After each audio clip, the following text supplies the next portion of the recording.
Everyone. I have the privilege and pleasure of inviting Dr. Ankit Jain, Associate Professor in the Department of General Surgery, JIPMER. He has more than 10 years of expertise in surgery and medical education. He has special interest in breast cancer and oncoplastic surgery. He had his specialized training in breast oncosurgery at Tata Medical Center, Kolkata. And he has done presentation at various national and international conferences. On to Dr. Ankit Jain. It's good to have a session after inauguration so that we have a break in monotony of all the presentations. First of all, I am Dr. Ankit Jain, Associate Professor in the Unit 5, which is the Unit of Breast Surgery within the Department of Surgery of JIPMER. Before starting the presentation, I would like to sincerely thank the organizer to give this opportunity to me to talk about this topic.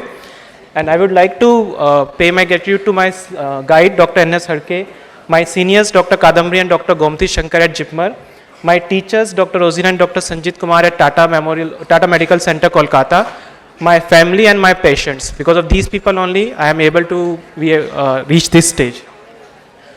Now, the topic today is given as recent advances, but the problem is the breast is not a small thing. There are lots of recent advances going around in this small topic which people feel.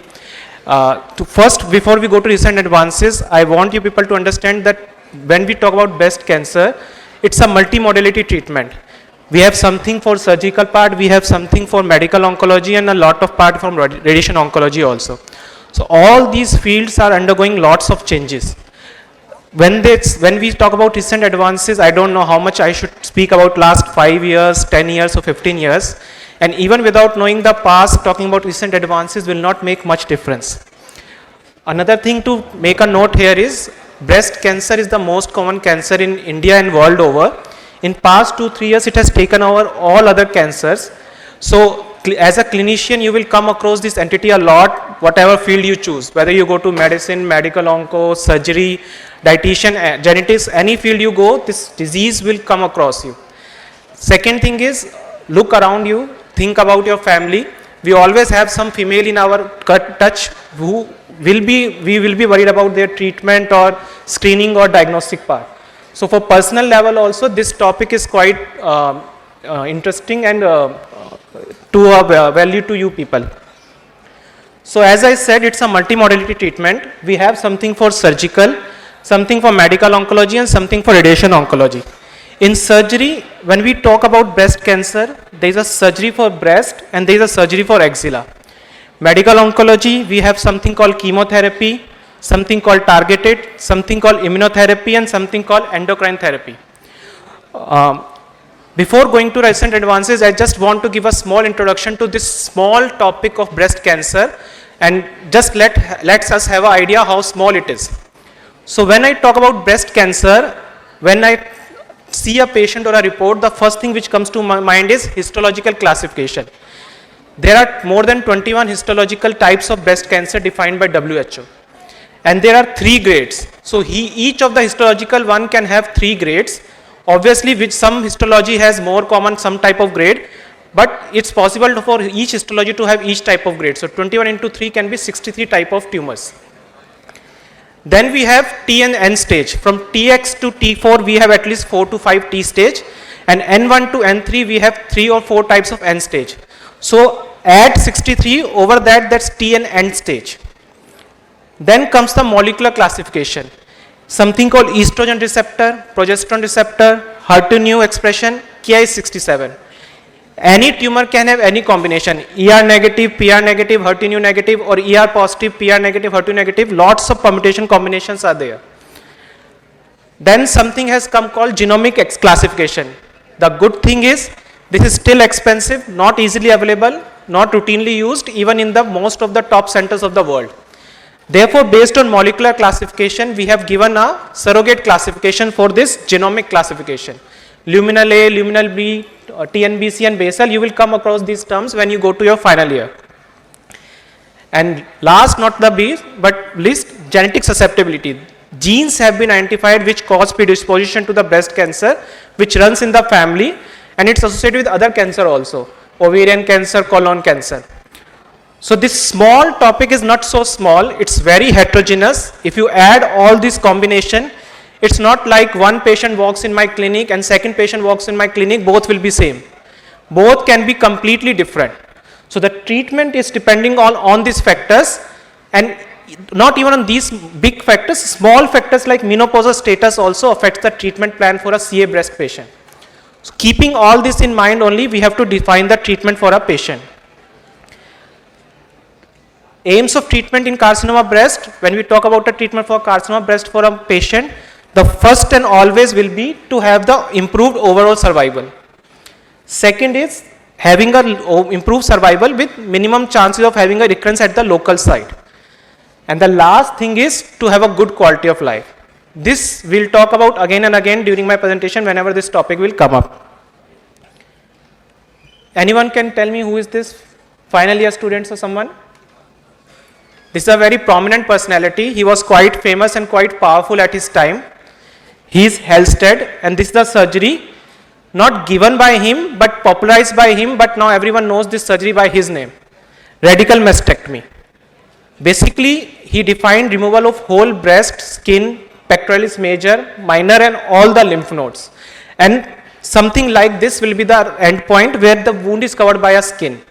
It will be a very morbid procedure, very bad outcome, lymphedema and impaired arm function will be there. But why he chose to do that? Because personally Halsted believed on a theory called breast cancer is a local disease. It starts from breast, goes to the axilla, and if we control it locally, the control of the disease can be achieved. He was a quite prominent authority at that time, no one could question him, but everyone has its own time, so someone came after him, Bernard Fisher. He believed and he proved that breast carcinoma is no more a local disease. It's always a systemic component which is there at presentation. So there is no point in running behind the local disease when we have a systemic disease to have a proper survival. But now we know something called spectrum theory. Each tumor has little bit of local component and each tumor has little bit of systemic component, so we have to take care of both. Staying true to his theory and words, Bernard Fisher did this study, NSBP4.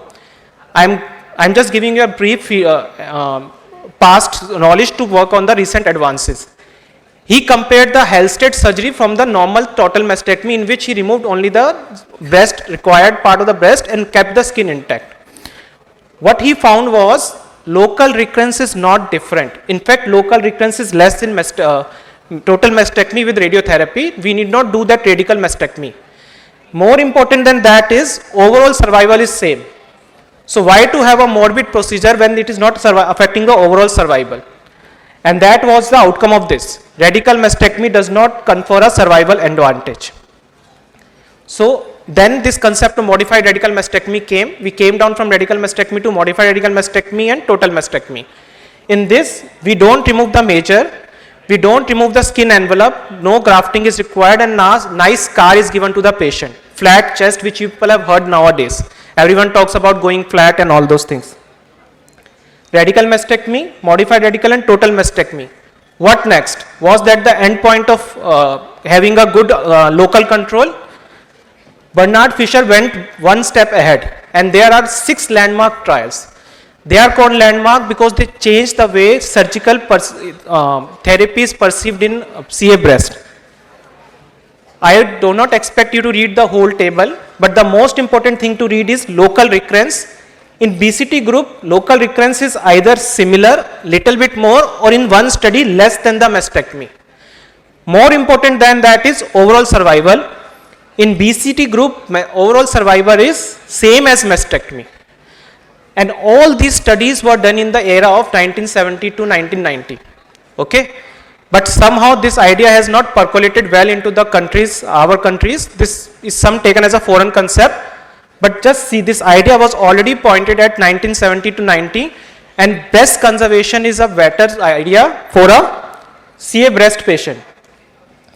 Mastectomy also does not confer a survival advantage over less expensive surgery, which is breast conservation therapy.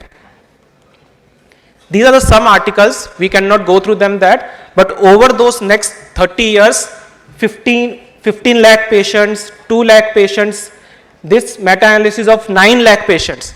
Every studies have over the time proved like there is a 28%, like out of 3, 1 patient mortality can be saved by doing a breast conservation surgery rather than doing mastectomy. And breast conservation surgery has better survival irrespective of all those factors which we have discussed previously. Whether you take histology, whether you take grading, whether you take ERPR status, age of the patient, menopausal status, whether you are doing surgery now or after chemotherapy, breast conservation therapy gives a better survival outcome as compared to mastectomy. So how does a single change in surgery change the survival for breast cancer? The point is Bernard was right somewhere. The local component was part of it, but the systemic component is the major part, and that has changed over the time. Adjuvant therapy has developed a lot. Adjuvant radiation has been changed, hormone therapy has come, HER2 therapy has come. All these things made the survival better. And improvement in imaging helped the surgeon to identify the site of the tumor better. We are able to target the tumor better surgically and remove it better. All this led to the concept of surgical de-escalation. From radical mastectomy, we came to the removal of only the tumor of the breast, which is called breast conservation therapy. No need to remove the whole breast. Why not mastectomy? I don't want to offend anyone. I am not against mastectomy. Obviously, mastectomy has its own role. But when I say why not mastectomy is my question to you, why not mastectomy in a patient who does not deserve a mastectomy? A patient who does not deserve a mastectomy should not undergo mastectomy because mastectomy has twice the rate of complication. Any complication delayed the adjuvant treatment, and adjuvant treatment is the major one which has led to the improved survival. It is less cost effective because obviously post mastectomy some patients want to have a breast again. Reconstruction has its own cost. We have already seen better survival and something about quality of life and body image issues. Breast surgery and quality of life, many people may not agree with it, but let's take a holistic approach. Let's not think about a patient like some organ.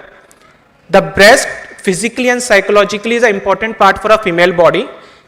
It defines the way the female feels like a feminism in her body. Many a time patients after surgery, when they go back to their family and society, no one is having some bias against them or treating them badly, but psychologically they feel like they are lacking something. They stop going to their job, they are not having that sexual well-being. Ultimately all this affects their quality of life. Basically there was an era when we used to say treat the cancer, but now the era is to treat the cancer to have a better life. There is no point to have a smaller life of 5 years, 6 years when you are not able to live it better. From that only, breast surgery and quality of life has a very good thing which you should understand from a patient's point of view. Don't think it like a doctor, okay, cancer is my goal, not like that. So whom we can offer this breast conservation therapy? I just want you to look at this flow chart. One of the indication is T4D. Final year students, inflammatory breast cancer needs mastectomy. There is no question over that. Future, I don't know, it may change over that, but still we have not gone to that. T1, T2, T1 to T3, BCS is the first thing. Only some points you need to do mastectomy. What are those points? Obviously, BCS you want to do because you want to give enough breast to a patient to have some semblance of breast. So if your tumor size is relatively large to breast size, it will not make sense to conserve that breast. Multicentric disease or diffuse microcalcification, same. If you have to remove a large part of the breast to achieve the oncological outcome, then remaining breast may not be useful.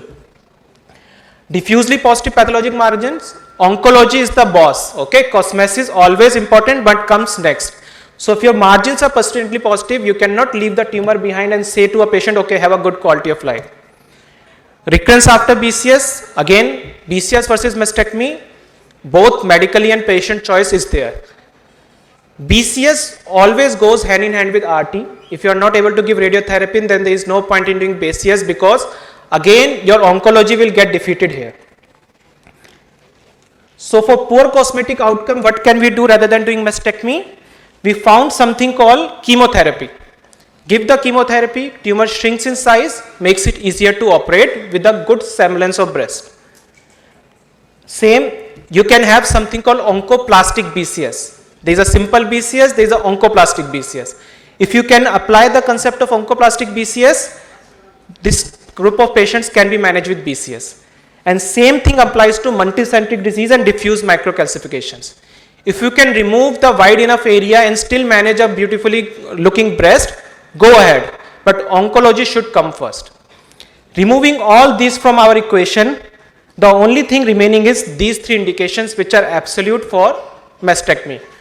Positive margin, contraindication for RT, and in India we still follow the concept of patient preference for mastectomy. I just want you to show this article by Dixon et al. It's like when I offer a patient two options, I know those two options are equal. But we have seen based on the data, BCS is always better than mastectomy. So when we are giving an option of mastectomy to the patient, indirectly we are telling the patient mastectomy and BCS are equal, which is not true. So that kind of thing should not happen. But again, it will depend on your patient preference. If based on that also she does not want, we cannot force her. So this is the final thing, multicentric disease and diffuse microcalcification if you are not able to achieve margins, recurrence and contraindication for RT. Now I told something about oncoplastic surgery. So what is oncoplastic surgery? This was a term given by this person, Werner Odrich, in 1980s itself, when Fisher was talking about conserving the breast. When he was proving BCS is feasible, Werner sir said, why not go one step ahead and give that breast a beautiful outcome. For that, he coined the terms of oncoplastic surgery, which American Society of Breast Surgeons have defined based on three things. Oncologic resection, which everyone is doing. General surgeon, surgical oncologist, malignancy, oncologic resection according to principle has to be done. He went one step ahead and he told, why not do a ipsilateral reconstruction, reconstruct that breast. When we say about oncoplasty, don't think it needs some fancy terminologies of plastic surgery, something like free flap or something like that, nothing. Basic plastic procedures of mobilizing the tissue, which everyone does. We just need to use these principles here.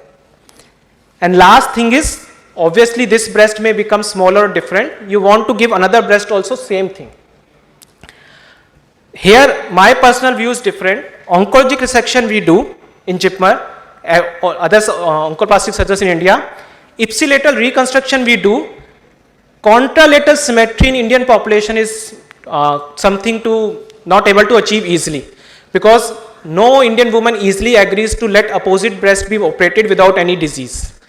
So my personal belief is, if she does not want opposite breast to be touched, why should I not give her a good breast on this side? 10 to 15% asymmetry is a normal thing which every female has. Let it be there. I don't want it to be 100% equal. Just because I cannot achieve the third step, patient is not allowing me, I should not stop myself from doing the first two steps.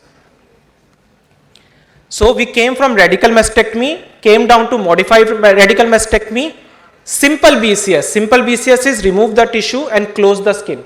You are not doing anything beyond that. And oncoplastic surgery is mobilizing the tissue and filling that gap so that breast shape is maintained. So from this to this, recent advances over the last 40 years have developed from morbid procedures to a beautiful looking breast in an oncologically safe environment. Oncological safe environment is the most important thing at the end also. So why oncoplastic breast surgery is benefit better over the simple BCS? By doing oncoplastic surgery, you can resect more tissue, gives you chance of having better oncological control. It's more cost effective rather than going for a reconstruction after mastectomy, and oncological outcomes improves. So what just now we discussed, based on best defect, small defect, just do a simple BCS. No need to go for oncoplastic thing. Large defect, these are the fancy names for the oncoplastic procedures which we use, volume replacement and all those things. But basically I want you to remember simple BCS versus a little advanced BCS, nothing more than that. But if oncology demands, mastectomy has to be done. And you can add reconstruction over that. That reconstruction can be done in the same sitting, or you can do after the treatment is over. You can use the body on tissues, LD muscles, DIP flaps and all, or you can use foreign objects like implants. But again, why to do that? Because I again and again believe to have a better life, longer life, but with a proper quality of life. There is no point to live long with pain and with discomfort. Better to have a beautiful life, a good quality of life, and enough data is there. The quality of life is best for BCS, better for mastectomy with reconstruction, and worse for simple mastectomy. This is the recent advancement in the surgical part on the breast which has happened. But when we talk about surgery of the breast carcinoma, there is something called axillary management also. Final year students may be knowing the breast cancer goes from the breast to the axillary node. One of the treatment option is axillary lymph node dissection, in which we remove the whole of the lymph nodes which drain the breast tissue. This is the view of the breast or chest wall after P major is removed. The lymph node levels are 1 to 3 based on P minor. Normally we remove the lymph nodes from the LD to the medial border of P minor. Okay. In some groups we remove the lymph node from level 3 also. And then we have something called sentinel lymph node. The concept of sentinel lymph node was not introduced in the breast, it was introduced in some other malignancies. But the basic premise is that disease does not go to the 100 of lymph nodes together. It will always go to first few lymph nodes, could be 1, 2, 3, and then it goes to the next group of lymph nodes. If we are able to remove those group of the lymph nodes and predict the response or status of the other lymph nodes, then we can restrict the amount of surgery required for axilla. But why I want to do sentinel lymph node? Because ALND has its own complications and benefit. When people used to do axillary dissection, they used to say it will help us in guiding the systemic therapy, it will help the patient have a longer life, it will have the patient a life without cancer, local control. But it will have the patient a life in which she will have a lymphedema, arm swelling like elephantiasis, which is seen in more than around 60% of cases. Patient will have persistent numbness in the arm, paresthesias in the arm. Her shoulder joint will be stiff. She will lose out on the flexibility of our shoulder and the arm which we use routinely. So by that time the discussion was going from radical mastectomy to the BCS, someone thought, why not talk about axilla also? So they started from the premise like if node is already cancer positive, then we can't do anything. Let's do the axillary dissection. But let's see what is there when node does not have cancer. So the first studies in 2000, from the starting of 2000, it took time for the results to come out by 2010. They talk about SLNB only in the patients who don't have axillary lymph node positive. It has been seen there is no tumor on the axillary lymph node. Now what is the next step? They did only SLNB and followed that patient, and as you can see on the screen, less than 1% of the patient. In one study only 2 patients had recurrence. But it did not affect their overall survival. In fact, in Milan trial, SLNB patient had a 4% better survival. And adjuvant treatment they found was similar in both the groups. Ultimately, doing AD didn't affect their adjuvant treatment. So they conclusively said SLNB in a patient who does not have lymph node tumor in the lymph node can go ahead for SLNB. Then someone came and thought, okay, we have a group of patient who does not have cancer and we are doing SLNB. Let's extend this and see for the group of patients who have small tumor in the lymph node, not the full-fledged tumor. And can we extend this idea to that? And this IBCSG trial came. Again, less than 1% recurrence and overall survival is same. Next, someone came and told, okay, we saw no disease, small disease. Let's see if we can stick to SLNB only in diseased lymph node. And this trial was born. Same kind of result, less than 1% recurrence, survival is different. Survival is not different, almost similar. Then someone told, okay, why also if SLNB is positive do AD, why should not we stick only to radiotherapy? Let's irradiate the axilla, we won't do anything beyond SLNB positive. AMROS trial was born. Again, recurrence rate is 0.5 to 1%, survival almost similar. But look at the lymphedema rate. For AD group it was 23%, for radiotherapy group it came down to half, 11%. Then someone came and told, why I should do SLNB at all? If I know clinically or based on my examination and scan, there is no lymph node in the axilla which is positive, leave it. Let's see how is the response and all. Again, 0.4% local recurrence, no difference in 5-year overall survival and similar adjuvant treatment in both the groups. And we have come to a stage where more than 70 years patient, hormone positive, they don't say to do SLNB at all. So in all these things, I want you to notice local recurrence is less than 1%, overall survival is similar, and adjuvant treatment is similar whether you do SLNB or not or AD or not.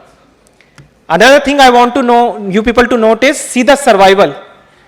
I told you breast cancer is a very small group. It has 61 into 3 into TNN stage and all those things. Survival is so much different from 83, 98. So it's not so small as some people may think, like it's a breast cancer, small organ and all that. Lots of permutation combination goes into that. So SLNB, did it affect the systemic treatment? On all these trials, adjuvant treatment was same. Did it affect the survival benefit? In all the trials, whether do you do AD or not, after SLNB, both the groups have same survival benefit. What about local control? Less than 1% recurrence. But obviously, lymphedema rate has come down, paresthesias have come down, shoulder stiffness has come down. So this is something, we call it surgical de-escalation of axilla. So, non-negative disease, node negative disease, upfront surgery, AD versus SLNB, everyone knows nowadays and accept is SLNB. You have node negative, post anesthetic, node negative, SLNB. Node positive, give anesthetic, people say you can do SLNB if node is negative. So, from AD to SLNB, axillary de-escalation. Now we have come from the surgical part to the advances in chemotherapy part. This topic obviously can be better dealt by medical oncologist, and let me tell you, it's difficult to keep track with a medical oncologist. They are like a people who are running in a marathon for 20 years and you are someone who has joined today in morning. Daily some paper come in the group and you cannot read that, it becomes so much hodgepodge. So I am going to give you a basic introduction to the concept, how fast this field has changed. And this one is not about 40 years, this one is about last 10-15 years only. This was the trial. There was a time when we were discussing whether to give chemotherapy after surgery or before surgery. So this trial sorted that. They had two groups, chemotherapy before surgery or chemotherapy after surgery, and they found like overall survival is similar. Doesn't make a difference whether you give chemo before or after. Then another trial happened. They wanted to add extra chemo to that. That was the one group of chemotherapy. They added one more group. So their premise was one group of chemo before, then surgery, then chemo. And another premise was give all chemo before and then operate. So result, overall survival was similar, but what extra they found is that extra chemo gave the better response to the tumor. The tumor shrink a lot. NACT or chemotherapy help us in doing BCS, it came from this trial also. They told chemo is helping the tumor to shrink, make surgery easier, go ahead for upfront chemo. Another thing they help is ER/PR positive, HER2 negative tumors. If you are giving chemo and they have complete response, it tells us that biology of tumor is good. That patient will have good response in prognosis wise, long life. A TNBC tumor triple negative who does not respond to the pre-neoadjuvant chemotherapy, you are sure their survival may not be as good as those people. So BCS feasibility, good response and similar overall survival. So now we have completely shifted to chemotherapy followed by surgery. So what are the goals of giving neoadjuvant chemotherapy? Facilitate BCS, inoperable to operable tumor. You have a patient who will need a surgery which will need removal of pec major, chest wall, multiple things. Give her chemotherapy. That will serve two purpose. It will make the surgery easier for you, easier for patient. She will not need some flap or something. Simple MRM or BCS she can undergo. And it will tell you how the tumor is behaving. A bad tumor, you do some morbid procedure and patient dies after 1 month, 2 months, doesn't make sense. It will be very painful life for that patient. Give chemo. If tumor responds, it will help you to understand the biology of the tumor. Prognostic information, as I told you, group of the tumor HER2 positive, TNBC. If chemotherapy disappears the tumor completely, you know they have a better prognosis lifelong. If tumor does not respond, then their prognosis may not be better. For that, to improve their prognosis, you can add some treatment. But that you will only know if you do a neoadjuvant chemotherapy. And last but not the least, by the time. Breast cancer is seen in a variety of age group. I have seen breast cancer in a 26-year-old unmarried girl, in a 70-year-old party who is like, I don't want any treatment, I just want to die peacefully. You need to give the time to the patient to talk about lot of issues. She has to talk about her family. She must be having a small child who is lactating. Okay? She may not be married. She has to think about how she is going to go ahead in the life, get married, have fertility preservation, something like that. She may be working somewhere and she wants to sort out that before she wants to go ahead with the treatment. She wants to have genetic testing before she can know if her family is at the high risk and she can modify her treatment plan. Lots of things are there which you need patient to understand. It's not like she walks in the clinic now and next week she has to start treatment.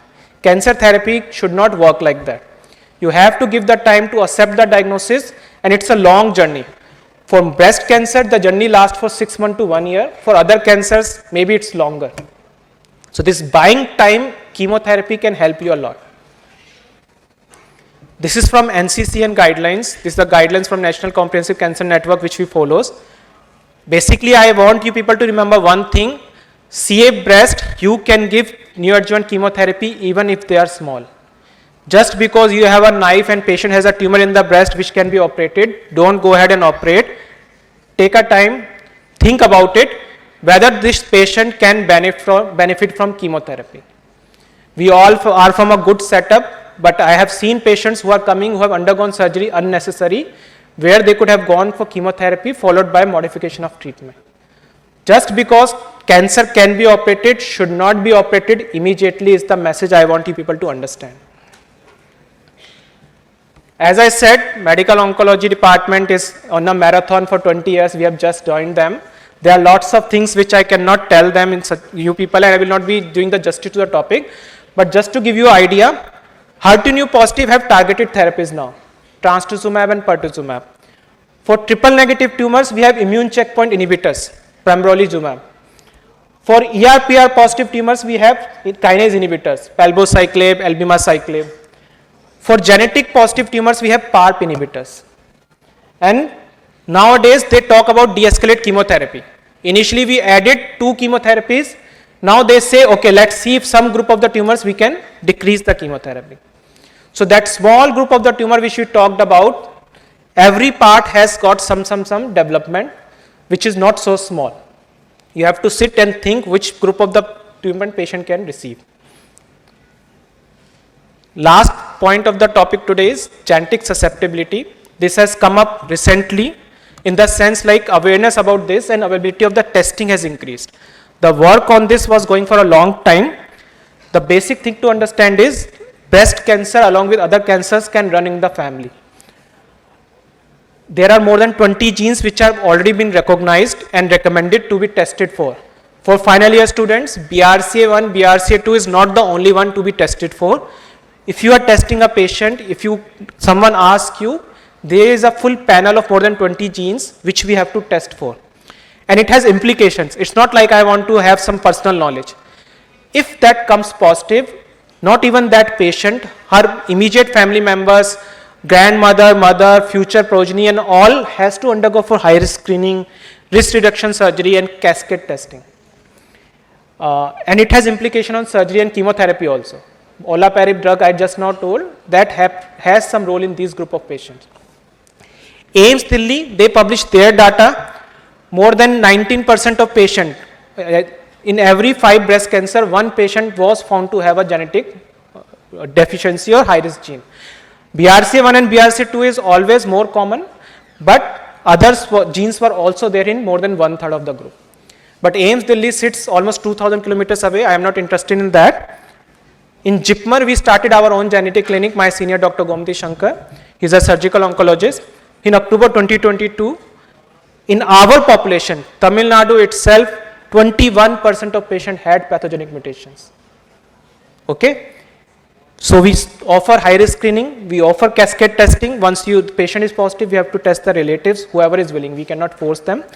And risk reduction surgeries we offer to them. This is the Tamil Nadu data, applicable to all of us. So some points to ponder at the end. Again, oncology is the king. We are talking about breast cancer. Oncology has to be the first thing you talk about. 1980, we were talking about survival of 45 to 70%. 2024, ER/PR positive patients over a span of 5 to 7 years, 98% patients can survive. Almost like out of 100, only 2 patients will have mortality in over 5 to 7 years. Hertinu and TNBC, they are high risk group. In that also, almost out of 10 patients, only 1 is expiring over the time of 5 to 7 years. But with increasing survival comes to have to have a beautiful life, a proper life. So you have to talk about quality of life. Make the patient whole. Okay, she is going to lose something of her body. Make an effort that that patient should not lose that. If you see a breast cancer patient, I tell my PG to ask the question why this patient should lose her breast. If we can do anything to make sure this patient does not lose breast, so that after whole treatment, she feels like a whole person. We talked about surgical part, we talked about medical oncologist, radiation oncologist, radiation people help, radio diagnosis people plays a lot of role. JIPMER we have Sunita ma'am, she helps us a lot. Our program would have been halted without her. All these onco surgeries and which we are doing needs lot of mapping of the tumor, which she helps us a lot. We have genetic counselors, our project is running, Gomti sir does, and 2 more counselors we have. Ultimately, it's a multidisciplinary team. A patient comes to me and I take a call, it cannot happen. We have to sit together, that is a standard of care. In a single room, in a single meeting chamber, all these people have to sit together and decide the safest option for the patient with the best cosmetic outcome. So safest means, again oncology has to trump, but try to achieve breast, whatever breast you can achieve for her. And last, de-escalation will happen. That is the demand of the thing. With the new development, you will find later more de-escalation will happen, but new treatment modalities will be added over that. With this, I will like to show you some images just to give idea. These are not some fancy surgeries, very simple surgeries. This is mastectomy. This is how your patient looks after she undergoes mastectomy. One side of the chest has gone, breast has gone, completely flat. The lower one, obese patients can have this kind of cosmetic outcome after mastectomy. The skin folds, bunch up, looks very bad. The upper photos are the pre-op photos, the lower photos are the post-op photos.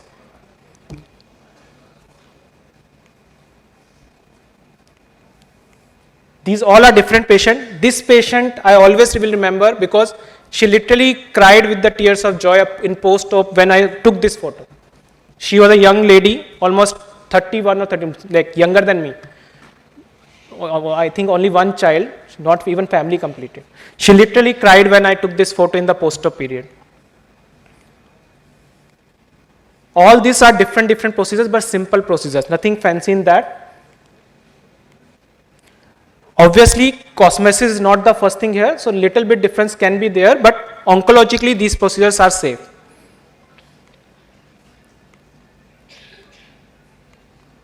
Sometimes you have to sacrifice the nipple, but that is a demand of oncology, you have to fulfill it.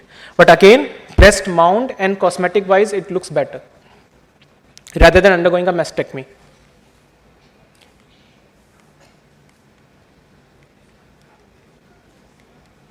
This, she underwent mastectomy 10 years back. Now she had a tumor in the right breast.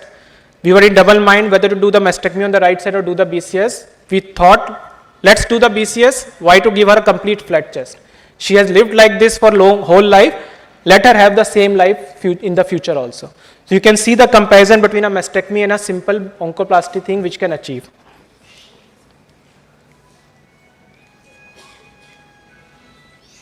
This patient has to undergo a wide local excision of the tumor. We just took a local flap from the lower part of the abdomen and put it there.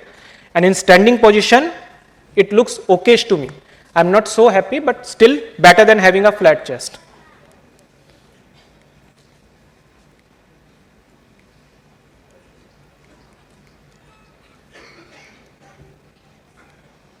This, we took a perforator flap from the lateral chest wall and filled the gap. She's a young patient, almost 35 or 36, again younger than me, not family completed. And this one, we have reconstructed the breast using the LD flap. Latissimus dorsi muscle, we have removed the whole breast tissue, kept the skin envelope and buried the LD inside to give her a breast mound so that she has that feeling of having a breast. And last but not the least, this one, we recreated the breast just using the skin of the extra skin of the breast which she was having. We have not put anything there, just extra skin which was there, we have reconfigured that in a breast mount. So no LD muscle, no implant, but she went home happy having a breast mount. So goal of the treatment, again, treat a patient, I don't agree with that, restore the person to her normal self. She is going to live with the tumor for next 10-20 years. Breast cancer survival has increased a lot. She should live the life as much normally she was before the cancer. Thank you.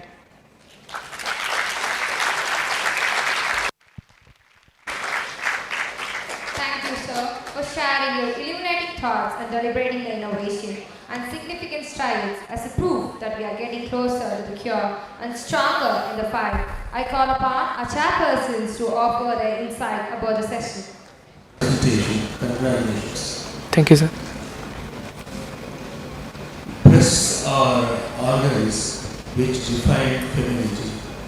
No woman would like to lose her breasts. So we are going breast conservation surgery. So there are two breast conservation surgery. One is wide localization. Second is nipple saving surgery. So there is a patient triple negative. There is another patient called A. B is triple positive. These two ladies want their breasts to be preserved. So the recent advances say that if you give neoadjuvant chemotherapy to these patients, the swelling, the breast swelling disappears after chemotherapy. So what is the modality you use in your institution to identify the disappeared cancer? But still cancer is there. One wide localization. Second part, in which patients you will use nipple saving surgery? Sir, this is a very prominent question, because if you are giving chemotherapy, one of the aim is to see whether tumor completely resolves or not. But still we have not moved to the era where we say we will not do any surgery after that. So as sir pointed out, we have to go and remove the tumor bed to see if patient has received the complete resolution of tumor or not. So for that, you see the pre-chemo mammogram. If some microcalcs are there which can help you to guide, calcifications are there which can help you to guide later, you can rely on that.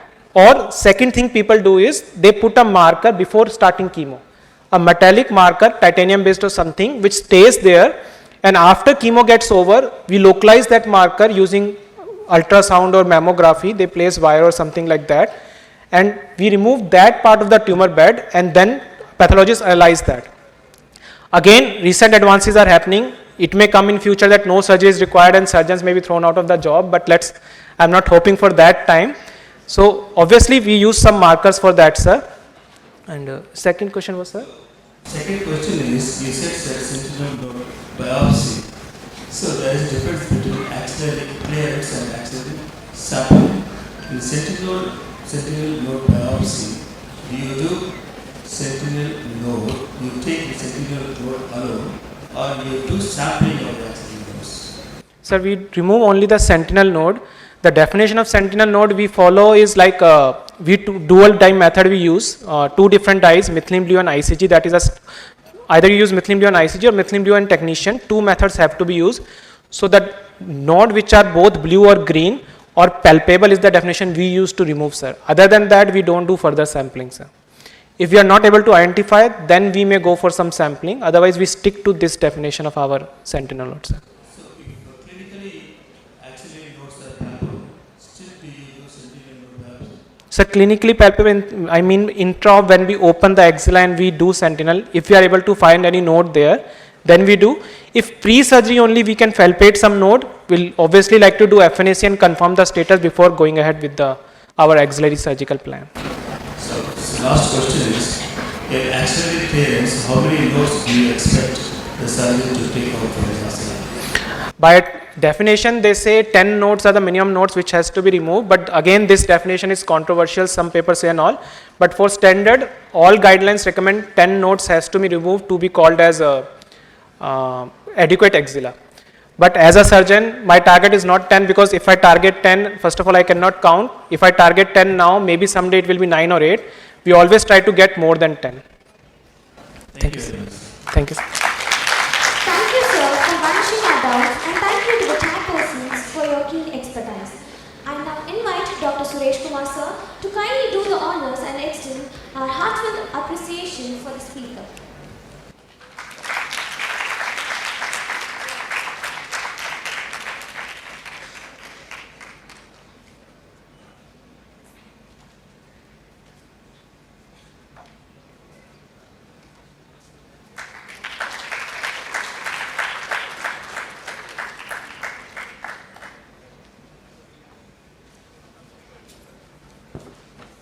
I now invite Dr. Ankit Jain, sir, to kindly felicitate our chairpersons.